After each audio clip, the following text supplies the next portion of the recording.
دوستو آج قاری حنیف بہت ہی اہم ٹاپک اور بہت ہی بہترین موضوع پر بیان کر رہے ہیں۔ یہ بیان دلوں کو جھنجھوڑ دینے والا ہے۔ آئیے مل کر اس بیان کو توجہ سے سنتے ہیں اور اس پر عمل کرنے کی کوشش بھی کرتے ہیں۔ سرکار دو عالم صلی اللہ تعالی علیہ وسلم نے پوچھا مائی کدھر کا ارادہ ہے؟ اس نے اتنی بڑی بڑی گالیاں نکال لی اور کہنے لگی مکے میں جادوگر آ گیا، میرے گھر میں جادو پھیل گیا، میری نوح مسلمان ہو گئی، میرا بیٹا مسلمان ہو گیا، اس نبی کے جال میں پھنس گیا، میں تو اس کے جادو سے بچ کر اپنے ایمان کو بچانے کے لیے فلانے دیہات میں چلی ہوں۔ مدنی کریم صلی اللہ تعالی علیہ وسلم نے فرمایا مائی کمزوروں کا سامان اٹھانے کے لیے میں آیا ہوں، جس کا اس دنیا میں کوئی وارث نہیں اس کا وارث بننے کے لیے میں آیا ہوں، یہ سامان مجھے دے۔ سرکار مدینہ صلی اللہ علیہ وسلم نے اپنے سر مبارک پہ گٹھڑی اٹھا لی اور بوڑھی مائی کے پیچھے پیچھے چل دی ہے۔ اس نے اپنی منزل مقصود تک جہاں جانا تھا راستے میں ہزاروں لاکھوں گالیاں بکی، میرے گھر کا بیڑا غرق کر دیا، میرے گھر میں دین نیا پھیلا دیا، جادو پھیلا دیا، نئی نئی چیزیں آ گئی، پرانا دین ختم کر دیا، میرے گھر کی رسوائی ہو گئی، میں اپنا ایمان بچانے کے لیے آئی ہوں۔ جہاں بڑھیا مائی نے جانا تھا منزل مقصود پہ پہنچ گئی، ٹھکانے پہ پہنچ گئی، سامان نیچے اتروا کر حضور کو پلہ پھیلا کر جھولی پھیلا کے دعائیں دینے لگی اور کہنے لگی او میرے بیٹا جیسے اس جادوگر سے میں بچ کے آ گئی ہوں، جیسے اس دین نئے پھیلانے والے سے میں بچ کر آ گئی ہوں، میرا دین بچ گیا، میرا ایمان بچ گیا، میری دعا ہے اللہ کرے تو بھی بچ جائے۔ سرکار مدینہ صلی اللہ تعالی علیہ وسلم کی آنکھوں میں آنسو آ گئے، فرمایا مائی جس کو سارے راستے میں گالیاں دیتی آئی ہو، جو تیری گٹھڑی اٹھا کے سر پہ لایا ہے، جو تیری ساتھ آیا ہے، جسے جادوگر کہتی ہو، جسے گالیاں دیتی دیتی تھکتی نہیں ہو، وہی اللہ کا پاک پیغمبر محمد الرسول اللہ، میں تیرے سامنے موجود ہوں۔ اٹھ کھڑی ہوئی، حضرت کے قدموں پہ گر پڑی اور کہنے لگی اگر تو وہ نبی ہے تو میں اشہد اللہ الہ الا اللہ و اشہد ان محمد الرسول اللہ۔ کلمہ پکار اٹھی، کلمہ پکار اٹھی، بڑھیا اسلام قبول کر۔ آج کہاں یہ چیزیں ملیں گی؟ اور اگر آپ لوگ تلاش بھی کرتے ہیں تو صرف مولویوں کے لیے، جی اخلاق مولویوں کے اندر ہونا چاہیے، کردار مولویوں کے اندر ہونا چاہیے، پاک دامنی مولویوں کے اندر ہونی چاہیے، سچائی اور سچ بولنا صرف مولویوں کے لیے ہونا چاہیے، باقی لوگ سارے لانتی ہو کے مرنے چاہیے جھوٹ بول بول کے۔ مولویوں کے لیے اور خدا کا دروازہ تو سب کے لیے برابر ہے۔ یہ تمہیں کس نے تعلیم دی کہ سچ بولے تو مولوی، اور حلال کھائے تو مولوی، اور پاک دامن رہے تو مولوی، زنا سے بچے تو مولوی، قتل سے بچے، تمہارے لیے سب کچھ جائز ہے۔ یہ ایک ذہن ہے پوری دنیا کے مسلمانوں کا کہ جی ہم تو عوام ہیں، ہمارا کیا ہے۔ مدنی کریم صلی اللہ علیہ وسلم کا دین بادشاہ کے لیے، وزیر کے لیے، پیر اور فقیر کے لیے، ایک مزدور اور ایک عام آدمی کے لیے، سب کے لیے اللہ کا دین برابر ہے۔ اس میں کسی کی لحاظ نہیں کہ بھئی اس کا تو یوں کر دیا جائے چلو کوئی بات نہیں، وہاں کوئی بات نہیں تو مسئلہ ہی نہیں۔ جتنے سانس لے رہے ہو، جتنے بھی سانس آ جا رہے ہیں، تمام ایک ایک سانس کا حساب و کتاب ہوگا۔ اسی لیے تو بزرگ فرماتے ہیں کہ ہر وقت اور ہر لمحہ موت کو اپنے سامنے رکھو، تیاری رکھو ہر وقت، جب بلاوا آئے کہ میں جی تیار۔ اللہ والوں نے یہی تو تربیت کی۔ تم اللہ والوں کے قریب نہیں جاتے، فنکاروں اور ٹھگوں کے قریب جاتے ہو، نیک بندوں کے قریب بیٹھنا پسند نہیں کرتے۔ کیوں؟ اس لیے کہ نہ وہ تمہاری خوشامد کرے گا، نہ تمہارا وہاں جی لگے گا۔ چاپلوسی کرے گا لفنگا آدمی، چمچا گیری کرے گا نکما آدمی۔ اگر کسی کو دین ایمان اپنا بنانا ہے تو اس کے لیے کوشش کرنی پڑے گی. اللہ کی ہدایت کسی کے پیچھے دوڑی نہیں پھرتی، اللہ کی ہدایت کو آدمی کو خود تلاش کرنا پڑے گا. خدا کا جہنم اور خدا کی جنت دونوں چیزیں اس نے بنا دی اور اعلان کر دیا فمن شاء فلیؤمن ومن شاء فلیکفر. جس کا دل چاہے ایمان اپناؤ، جس کا دل چاہے کفر اپناؤ. خدا کی خدائی میں کوئی فرق نہیں آتا. ساری دنیا اگر کفر سے بھر جائے تو خدا کی شان میں ایک ذرہ برابر فرق نہیں آتا. اور ساری دنیا اگر پارسار متقی پرہیزگاروں کی بن جائے تو خدا کی شان میں کوئی اضافہ نہیں ہوتا. یہ تو بندہ جو کچھ بھی کرتا ہے اپنے لیے کرتا ہے. بازار میں جاؤ، جس کے پلے پیسہ ہو وہ جو چاہے سودا خرید لے، بس یہی بات ہے. قیامت میں بازار لگے گا، جس کے پاس نیکیاں ہوگی جنت ملے گی، ورنہ لعنت کے دریا میں ڈوب کر جہنم میں جائے گا. کوئی کسی کو نہیں بلا سکتا. فرمایا اولئک الذین اشتروا الضلالۃ بالہدی. فرمایا یہ وہ لوگ ہیں جنہوں نے گمراہی ہدایت کے بدلے خرید لی. اللہ تعالیٰ نے ہدایت دی، قرآن دیا، ایمان دیا، دین دیا، اسلام دیا. مدنی کریم صلی اللہ علیہ وسلم کی عظمت ملی، محبت ملی. اللہ کے پاک پیغمبر نے سب کچھ حوالے کر دیا اور آج اس کے بدلے میں گمراہی خرید لی. قرآن اعلان کرتا اولئک الذین اشتروا الضلالۃ بالہدی. یہ ہے وہ لوگ جنہوں نے گمراہی کے بدلے ہدایت کے بدلے گمراہی خریدی. اور قرآن کے الفاظ تو سنو، خدا تمہیں نصیب کرے. کس وقت خریدی؟ فرمایا فما ربحت تجارتهم وما كانوا مهتدين. ہدایت ملنے کے بعد، مسلمان کے گھر میں پیدا ہونے کے بعد، مسلمان کہلانے کے بعد، ایماندار کہلانے کے بعد اتنی بدعملی، اتنی بدتمیزی، اتنا گناہ کیا کہ مرتے وقت ادھر دم نکلا، ادھر جہنم میں پھینک دیا گیا.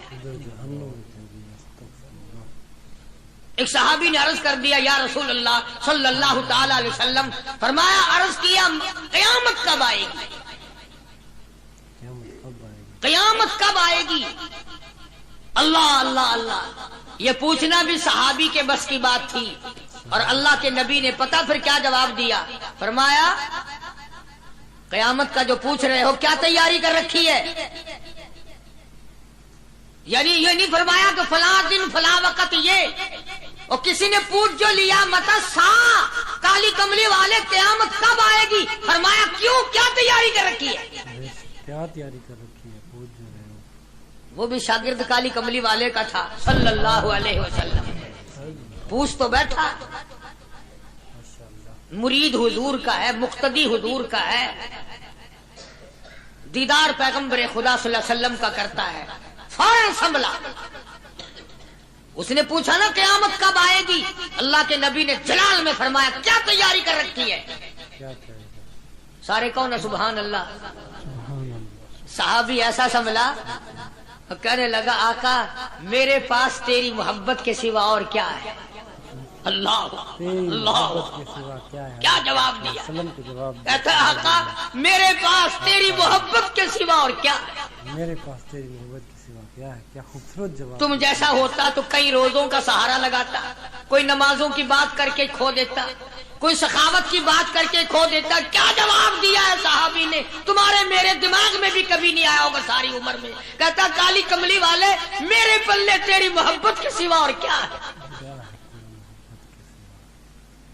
صحابہ کہتے ہیں حضور صلی اللہ علیہ وسلم نے جو یہ الفاظ سنے مسکرا دیا. تو آج ہمارے پلے کیا تیاری ہے؟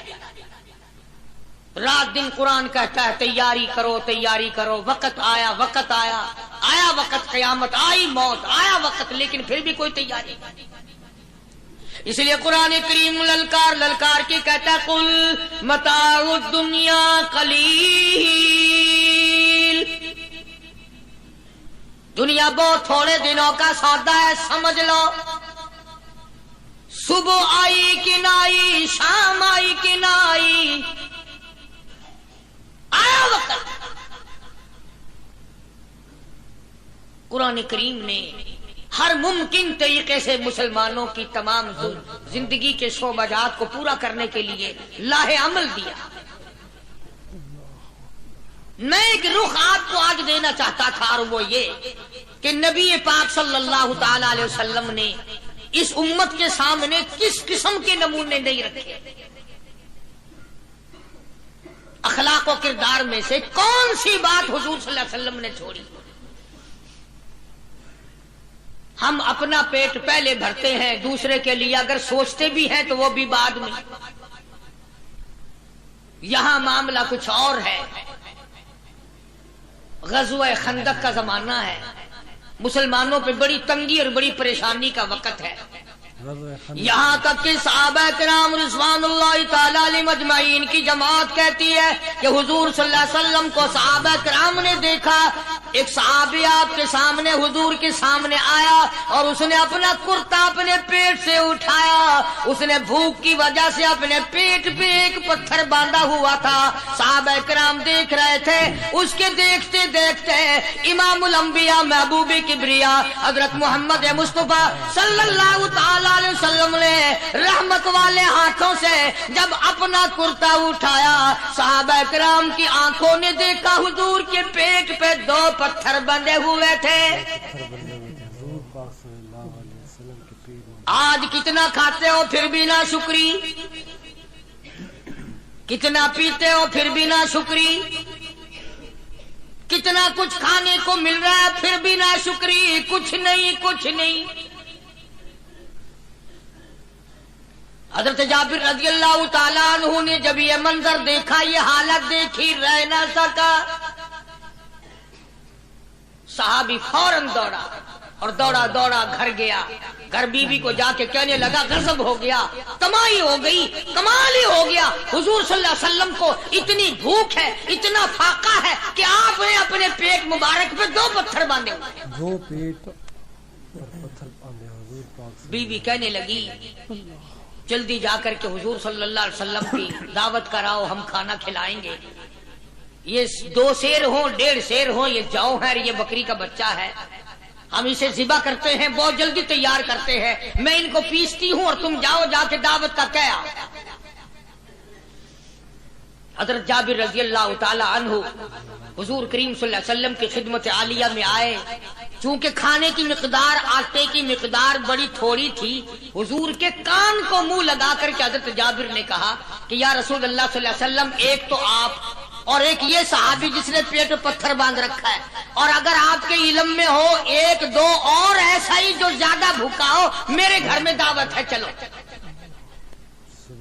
آپ لوگوں کا کھانا میرے یہاں ہے، ایک تو آپ اور یہ کہ یہ جو ہم نے دیکھا پیٹ بکری پتھر باندھے پھر رہا ہے، کمر سیدھی نہیں ہو سکتی، اور ایک آدھا اور اسی قسم کا جو زیادہ تنگ ہو رہا ہو۔ جابر نے تو اتنی بات کہی، حضور کریم صلی اللہ تعالی علیہ وسلم ایک بہت بڑے پتھر پہ کھڑے ہو گئے اور اعلان کر دیا تمام کا تمام لشکر چلے، سب کی جابر کی گھر دعوت ہے۔ سبحان اللہ سبحان اللہ۔ سارے کا سارا لشکر چلے، ساری فوج، جابر بھی حیران، بلکہ اعلان کر دیا چلو سارا مدینہ چلے۔ حضرت جابر رضی اللہ تعالیٰ عنہ وہی تو کھڑے تھے، بس قدموں کے نیچے سے زمین نکل گئی کہ یہ کیا بنا۔ کھانا تو 2-3-4 آدمیوں کا مشکل بنے گا، یہ 12,000 سے زیادہ بڑا لشکر ہے، اور آپ نے سب کو اعلان کر دیا، اب کیا بنے گا؟ سب کو اعلان کر دیا حضور پاک صلی اللہ علیہ وسلم کی۔ جابر حضرت جابر دوڑے دوڑے پریشانی کے عالم میں گھر گئے، گھر والی کو کہنے لگے کہ کام خراب ہو گیا۔ بیوی کہنے لگی کیوں؟ انہوں نے کہا میں نے تو اللہ کی بندی ایک تو حضرت کی دعوت کی تھی، اور ایک وہ دوسرا جو پیٹ پتھر باندھے ہوئے آیا تھا، اور میں نے عرض کیا تھا کہ 1-2 اور اسی طرح کا جو زیادہ تنگ ہو رہا وہ دعوت ہے۔ حضور نے تو سارے لشکر کو اعلان کر دیا کہ چلو جابر کے گھر دعوت ہے۔ سبحان اللہ، کبھی کبھی عورتیں بھی ایسی بات کر دیتی ہیں جو مردوں کو نہیں آتی۔ مگر وہ اس زمانے میں عورتیں بھی کہاں، اب تو تلی لگانے والی تو ہیں، ماچس لگانے والی، جلتی پہ تیل چھڑکنے والی ہیں؟ تو کوئی مرد ہے وہ اتنی بات کہے گیا، تو بیٹھا سنتا رہا تاکہ اس کو کوئی جلدی قتل کرے تو میں رنڈڑ بنوں، بازار میں پھروں، دیر نہیں لگاتی آگ لگاتی۔ حضرت جابر رضی اللہ تعالیٰ عنہ کی بیوی کہنے لگی آپ کو پریشانی کی کیا بات ہے، ایک بات بتاؤ، حضور کی کان مبارک میں آپ نے اپنے کھانے کی مقدار بتائی کہ نہیں؟ تم نے جو حضور صلی اللہ علیہ وسلم کی دعوت کی تھی کھانا بتایا تھا؟ ہاں میں نے تو بتا دیا تھا کہ تھوڑے سے جو ہیں اور ایک بکری کا بچہ، میں نے بتا دیا تھا۔ پھر کہنے لگی آپ پریشان کیوں ہوں اور میں پریشان کیوں ہوں؟ لانے والا جانے کھلانے والا جانے۔ سبحان اللہ، لانے والا جانے کھلانے والا جانے۔ حضور ہمیں پریشانی کی کیا بات ہے اس میں؟ بس دعوت ہم نے تو حضور کی دعوت کی اور حضور نے سارے لشکر کی، ہم نے تو نہیں کی نا۔ اب حضور صلی اللہ تعالی علیہ وسلم نے دعوت فرمائی ہے اور وہ خود ہی جانے اور ان کا خدا جانے۔ آپ تشریف لے آئے، کھانے کی مقدار کا تو پتا تھا، آپ نے فرمایا کہ وہ ہنڈیا جو ہے اس کو کھولنا مت، اور وہ جو آٹا ہے جب تک میں نہ آؤں پکانا شروع مت کیجو۔ آپ نے اپنا لعاب مبارک آٹے میں بھی ملا دیا اور ہنڈیا میں بھی ڈال دیا، اس کے بعد پکانا اور کھلانا شروع کیا گیا۔ علماء کرام نے لکھا ہے 12,000 کا لشکر بھی کھا گیا، کھانا جتنا تھا اتنا ہی باقی۔ سبحان اللہ، سارے کا سارا لشکر کھا گیا، سارا مدینہ کھا گیا۔ اب یہاں سے یہ ہمارے زمانے کے جو مردوں کے کفن اتارنے والے لوگ ہیں وہ ختم کا ثبوت نکالتے ہیں یہاں سے کہ حضور صلی اللہ علیہ وسلم نے ختم دیا تو 12,000 آدمیوں نے کھا لیا۔ چلو ہم بھی مانتے ہیں، آج یہ ختم دے کر ایک کا کھانا 2 کو تو کھلا کے دکھائے۔ ارے وہ تو معجزہ ہے محمد عربی صلی اللہ تعالی علیہ وسلم کا، اور وہ تو آپ کے لعاب مبارک کی برکت ہے، آپ کی دعا کی برکت ہے۔ بے شک حضور پاک صلی اللہ علیہ وسلم کی۔ یہ تمہیں کس نے بتایا کہ حضور صلی اللہ علیہ وسلم نے جابر کے کھانے پہ بیٹھ کر ختم پڑا تھا؟ حضور پاک صلی اللہ علیہ وسلم کا جو ہے معجزہ، یہ تو معجزہ ہے محمد عربی صلی اللہ تعالی علیہ وسلم کا، اور اللہ پاک نے نبی کے ہاتھ پر ہزاروں نہیں لاکھوں معجزات کا اظہار فرمایا۔ بے شک معجزہ ہے حضور پاک صلی اللہ علیہ وسلم۔ تو یہاں سے غلط چیزوں کا اجرا کرنا آگے آپ لوگوں نے سنے ہوں، اور پھر وہ ختم ہو گئے، پھر حضور تشریف لائے اور انہوں نے ان دونوں بچوں کو مردوں کو چھپا کے رکھ دیا۔ جب بچوں کو لایا گیا تو مردے تھے، حضور نے بچوں کو فرمایا تم زندہ ہو جاؤ، وہ کہنے لگے جب تک ہماری بکری کا بچہ زندہ نہ ہو ہم زندہ نہیں ہوتے۔ وہ ہڈیاں جوڑی، حضور نے بکری زندہ کری جب وہ بچے کھڑے ہوئے۔ قرآن پھانسی دیتا ہے، افسانہ بنا کر پیش کرو نا وہ بڑا جلدی مانتے ہیں۔ امام الانبیاء محبوب کبریا حضرت محمد مصطفیٰ صلی اللہ تعالی علیہ وسلم کا قرآن کریم نے اسی جنگ میں، اسی جہاد میں ایک واقعہ پیش فرما دیا۔ سبحان اللہ۔ اس واقعے سے پہلے پتہ کیا ہوا؟ حضرات صحابہ کرام رضوان اللہ تعالی علیہ مجمعین کے ہاتھوں سرکار دو عالم صلی اللہ علیہ وسلم بھی ساتھ تھے، کافروں کا ایک بہت بڑا بہادر پہلوان مارا گیا۔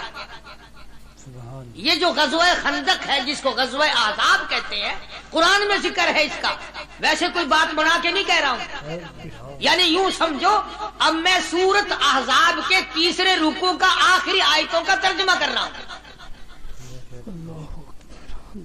اور یہ اتنا مشکل وقت پڑا تھا صحابہ پہ، ایک تو گرمی سخت تھی، اور چاروں طرف سے جن یہودیوں نے عہد و پیمان کر رکھا تھا حضور صلی اللہ علیہ وسلم سے، انہوں نے بدعہدی کر دی۔ وہ سارے کے سارے صحابہ پہ یکدم ٹوٹ پڑے۔ صحابہ بیچ میں آ گئے میدان میں، نہ پانی نہ کھانا نہ روٹی نہ جوتی نہ کپڑا نہ اسلحہ نہ لینا نہ دینا، بلکہ یوں لکھا علماء نے کئی دن ہو گئے پانی کی بوند نہ ملی۔ اور صحابہ غش کھا کھا کر کے گر گئے اور شہید پہ شہید ہو گئے. بے شک. لیکن قربان جاؤں، یہ قرآن اللہ کا تمہارے سامنے آج بھی موجود ہے، اسے پڑھ کے دیکھو. کبھی کسی صحابی نے ایسے وقت میں بھی یہ بات نہ کہی نبی صلی اللہ علیہ وسلم کو. یوں بھی تو نہیں کہا کہ اللہ کے نبی پہلے کچھ تیاری تو کیا کرو، یوں ہی خام خواہ کے مرا دیتے ہو بندے. پہلے موقع تو دیکھا کریں آپ ہو کیا رہا ہے. یوں ہی لوگ بھوکے پیاسے مر گئے. نہیں، اتنی ثابت قدمی اور اتنا ایمان تھا، اتنا جذبہ تھا، حضور کی ذات پر اتنا یقین تھا صحابہ کو کہ آج اس دنیا میں جتنا یقین ایک صحابی کو تھا، اربوں خربوں مسلمان مل کر بھی ایک صحابی کے برابر یقین پیدا نہیں کر سکے. سبحان اللہ، سبحان اللہ، کیا بات ہے. تو جب حضور صلی اللہ علیہ وسلم کے دیوانوں اور پروانوں اور مستانوں کے ہاتھوں کافروں کا ایک بہادر پہلوان مارا گیا اور لاش تھی مسلمانوں کے پاس، تو وہ کافر کہنے لگے کہ تم ہمارے بہادر کی لاش دے دو، ہم تمہیں 10,000 روپیہ دیں گے. اب ان کے پاس تو روپے کی کمی نہیں تھی، اور یہ مسکین بھوکے اور فاقے سے اگر یہ یوں کہتے کہ نہیں بھی ہم تو 20,000 لیں گے تو وہ دے دیتے. ان کے پاس کمی نہیں تھی اور انہیں ضرورت تھی. کپڑا لے لیتے، کھانا لے لیتے، پریشانی دور کر لیتے، جنگ کا سامان بنا لیتے. مگر مدنی کریم صلی اللہ تعالی علیہ وسلم کے سامنے جب یہ بات رکھی کہ 10,000 روپیہ ہم دیتے ہیں، ہمارے بہادر کی لاش دے دو، حضور نے فرما دیا جاؤ اپنے بہادر کی لاش مفت میں لے جاؤ، ہم مردوں کی قیمت کھانے والے نہیں. ہم مردوں کی قیمت کھانے والے نہیں. جب حضور صلی اللہ علیہ وسلم کی زبان مبارک سے یہ بات نکلی، اللہ کا دریائے کرم جوش میں آیا. فرمایا وَكَفَى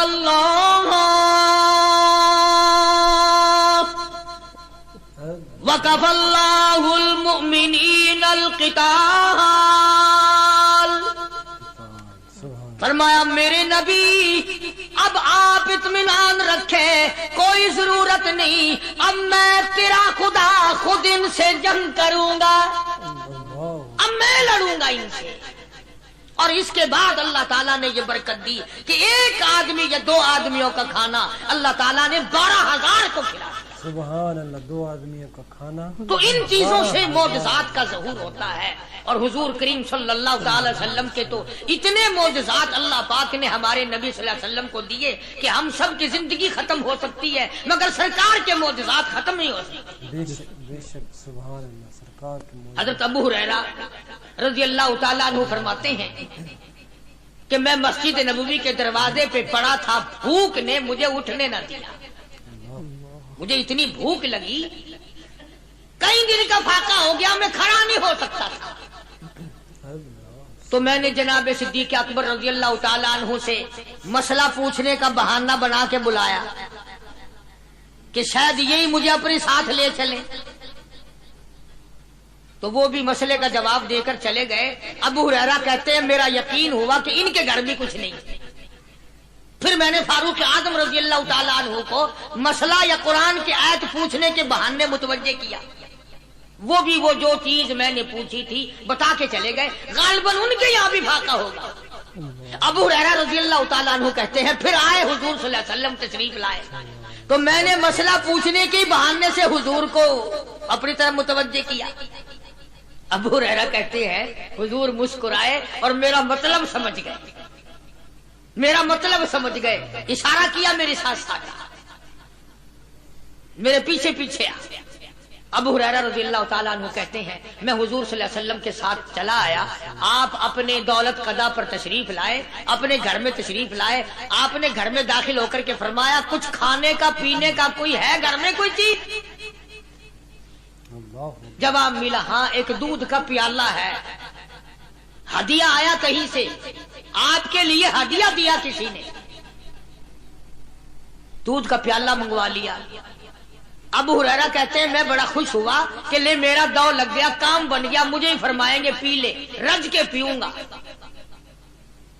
ابو ہریرہ کہتے ہیں کہ مجھے حضور صلی اللہ علیہ وسلم کیا فرماتے ہیں کہ ابو ہریرہ وہ جو مسجد نبوی میں 70-80 صحابہ صفا طالب علم ہے نا کہ جی ساروں کو بلا کے لا ابو ہریرہ کہتے ہیں مجھے بڑی کھٹکی کہ ایک دودھ کا پیالہ یہ تو میرے جوگا ہی تھا، وہ 70-80 کیا کریں گے یہاں کے۔ ابو ہریرہ کہتے ہیں جب میں اٹھ کے چلا تو مجھے پھر واپس بلایا، فرمایا ابو ہریرہ مدینے کی گلی میں آنے میں جانے میں جو بھی راستے میں ملے اسی کو کہہ دے کہ حضور کے گھر دعوت ہے۔ ابو ہریرہ کہتا ہے کہ میں اقرار بھی میں نے کرنا ہی تھا کہ جی ہاں کہوں گا، پر دل میں بھی سوچ رہا ہوں کہ ایسا ایک ہی پیالہ تو ایک ہی ہے۔ تم جیسا اگر کوئی وہاں ہوتا نا جو گلی میں ملتا اس کو کہتے آج کے دن ادھر کوئی نہ آوے۔ وہ تو صحابہ تھے نا، اشاروں پہ جان دیتے تھے، راستے میں جو بھی ملا، دکاندار ملا ویسا ملا، سب کو کہہ دیا، واپسی میں جو ملا لشکر اکٹھا ہو، سب بیٹھ گئے۔ ابو ہریرہ رضی اللہ تعالیٰ عنہ کہتے ہیں اب میں نے دل میں ایک پروگرام بنایا، مجھے عادت شریفہ کا پتہ تھا کہ دائیں طرف سے شروع فرمایا کرتے تھے کوئی چیز تقسیم کرنا یا کھلانا یا پلانا، میں نے دل میں پروگرام بنایا کہ دائیں طرف شروع میں بیٹھ جاؤں گا، آگے بچے یا نہ بچے میں تو داؤں لگاؤں گا نا پہلے، میرا نمبر تو لگ ہی جائے گا۔ اللہ اکبر۔ ابو ہریرہ کہتے ہیں کمال ہو گئی میری حیرانگی کی کہ جب میں جڑ کے بیٹھا نا کہ اب میرے سے شروع ہوگا، آپ نے مجھے اشارہ کر کے بلایا اور فرمایا ابو ہریرہ کھڑا ہو کے سب کو پلا۔ سبحان اللہ۔ ابو ہریرہ کھڑا ہو کے حضرت ابو ہریرہ رضی اللہ تعالیٰ عنہ کہتے میری تسلی ہو گئی کہ بس اب تو مجھے مل گیا اور میرا نمبر بعد میں ہی آ رہا، کیسے بچے گا۔ اللہ غنی۔ ابو ہریرہ رضی اللہ تعالیٰ عنہ کہتے ہیں میں نے دائیں طرف سے شروع کیا، سینکڑوں سے زیادہ کتنے لوگ تھے جنہوں نے رج رج کے پیا، رج رج کے پیا، سیر ہو کے پیا، سارا لشکر پی کے چلا گیا۔ اس کے بعد سرکار مدینہ صلی اللہ علیہ وسلم نے فرمایا لے ابو ہریرہ اب تو باقی اور میں باقی۔ ابو ہریرہ کہتے ہیں میں نے عرض کیا میرے آقا آپ نے بھی تو نوش نہیں فرمایا، آپ پہلے پیے۔ فرمایا نہیں میں نبی ہوں، ساری امت کو پلا کے پھر پیوں گا۔ سبحان اللہ۔ ساری